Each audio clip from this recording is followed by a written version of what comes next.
Okay. Yeah. So, first of all, what I want to know is, as a therapist, you and I all know how that unblending is important in IFS, right? Yeah. Yeah. So, how long time you have for today? So I have until about the top of the hour. So my Oh, client is coming at the top of I thought she was coming a little later, but anyway, she, so we are having 20 minutes. yeah, I know it's Okay. not very long. I'm sorry. We can It's meet okay. again though. I want to Okay. meet again. I just feel bad. It's so short. Thank you. So, please tell me about your experience as a lawyer, how you work, how you use that unblending skill as a therapist and lawyer too, Sure. and I and one the other. And if you know, um, is there some other cases to use unblending skill to other area or other field too? Yeah, that's Okay. Yeah. I love that you're writing about unblending because I think it's such an important and a profound um, process for people. I don't usually talk about IFS in my mediation work. I just use it. I have that framework in my mind of parts. And I know when people show up into mediation, like let's say in a divorce, where there may be very strong feelings, there's going to be parts that are activated, a lot of protectors that are up. I know that I have to work with those parts Mhm. and validate those parts and their concerns in order for the mediation to be or have a chance to be successful. So I use parts language in the way that I talk, but Uh-huh. I also notice and point out where there are areas of commonality. So those are Mm. parts of the participants or the parties that share something, Mhm. their children, if they have children, the best interests of the children, Mhm. the fact that they're in mediation in the first place, like Oh. if they're in voluntary mediation, if they're not being required by the court to be there, then they both are wanting to do something, right? They're wanting to get something out of the mediation. So, appealing to the parts of them that have common ground and trying to build upon that. And there's another process or procedure that's available in the mediation I do, because the style of mediation I was trained in is called facilitative mediation, which means everybody is in the room together. I don't go back and forth and keep them in separate rooms. Like Mhm. we're all in it together. So it's having to hold that space, Mhm. of Yeah. acknowledging people's parts and trying to I guess trying to keep them from hurting each other or activating each other's parts. It can be a little challenging, but one of the things that can be helpful, even though I do that style of mediation, is something called a caucus. And that's where I meet with each of them individually. So, they can talk to me, and that is an opportunity I find to allow their parts, the ones that may be difficult for the other person to hear with all of us together, for it to let me know Mhm. what's so upsetting, why is this hard, what are Mhm. the concerns, and being able to work one-on-one with that person. And all of that is confidential in the mediation. So I don't say to the other person what was told to me, so they can really feel more open. And so, that the other thing that came to mind when I was thinking about unblending and mediation is differentiating intent and impact. Mhm. Mhm. Because a lot of times in a mediation, when these parties are coming together, they're focused on the negative impact from the other person or the other party. And there's not much recognition or acknowledgement that there may have been positive intentions behind that negative impact. Maybe not for the other person, but there's a reason that people do what they do. And so I think bringing that into the room sometimes, but also differentiating that just because someone has a positive intention, or they were trying to help, or they thought this was the best thing to do, doesn't necessarily mean it's a good thing, like that it's going to be helpful, or that the other person found it positive, right? Like, so really validating both parties and their parts, and making that distinction between intent and impact, I find has been really helpful in shifting, because they can say, like, we don't have to agree, right? But I can see that I understand why you were doing what you were doing. And I know that we're here today because we're trying to resolve these issues and move on with our life, right? And we want to do this in a way that's going to be in the best interest of our kids. Like, we don't, like, if I can connect with those parts of them that want to be the best parents they can be for their kids, like in that type of a mediation, it really helps those other parts relax. Like, they can be on the same team. Yeah, like it's like some polarized two parts like that. Yeah. Yeah. There can be some really strong polarizations, but whenever we can find those parts of them that do share commonalities, that's something to build upon and to focus on. It helps remind them sometimes of what's important. I have Because a some parts question. want to fight. Yes, I have a question. Sure. Is there some course or some training or workshop for the mediator, or some kind of people who work in other field in IFS? I would love for there to be something, not that I am aware of. I am kind of making this up as I go along. There is an attorney and a mediator in Boston. I think his name is David Hoffman. He's presented at the IFS conference, I think maybe a couple of times, and he's presented on IFS and mediation. And he's trained, he's a level 1 trained person, but he practices mediation and law. And before the pandemic, I wanted to go and meet him in Boston. There was a conference, but then everything, changed with COVID, and I didn't get to go. But there's not that I know of. I would love to see more of that. There was actually, I met Steve Roof, who Bob knows, and Bob had told me about in California before I took my level 1 training.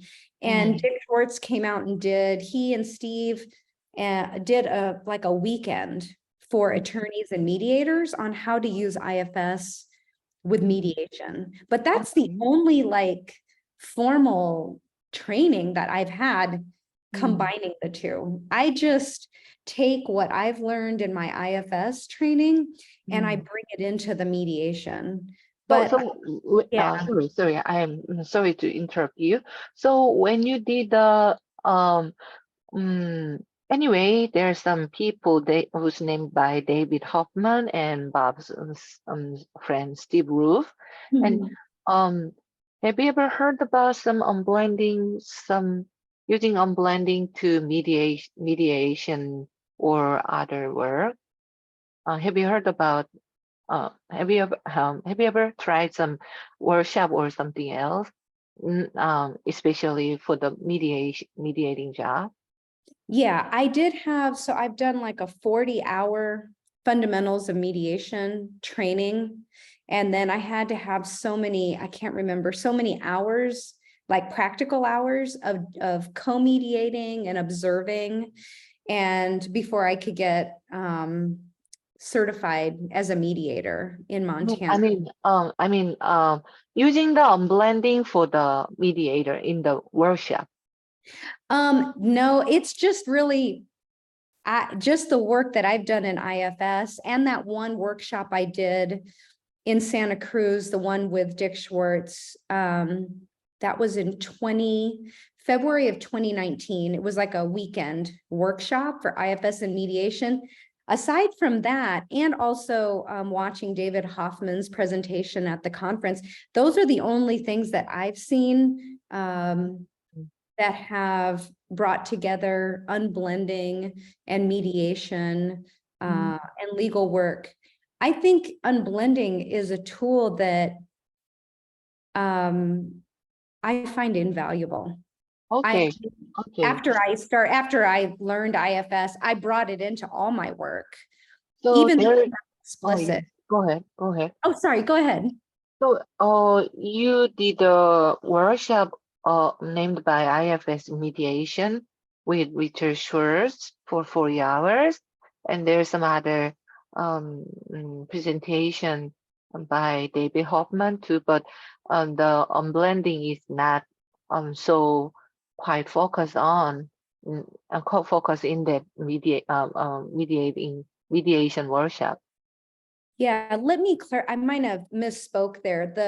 The IFS and mediation workshop was just a weekend. I think it was 2 or 3 days. The 40-hour training I did was here in Montana, and it didn't include unblending at all. It was like traditional mediation skills and practice. And I would say that the workshop, even the presentation by David Hoffman, I mean, it focused more on sort of intro IFS, that we have parts and the idea of, the idea of having parts and also working with different parts. I mean, there is always, I guess, unblending is a part of that, but it wasn't like a focus. It wasn't the main focus of the workshop. It was more noticing the different parts, that were showing up.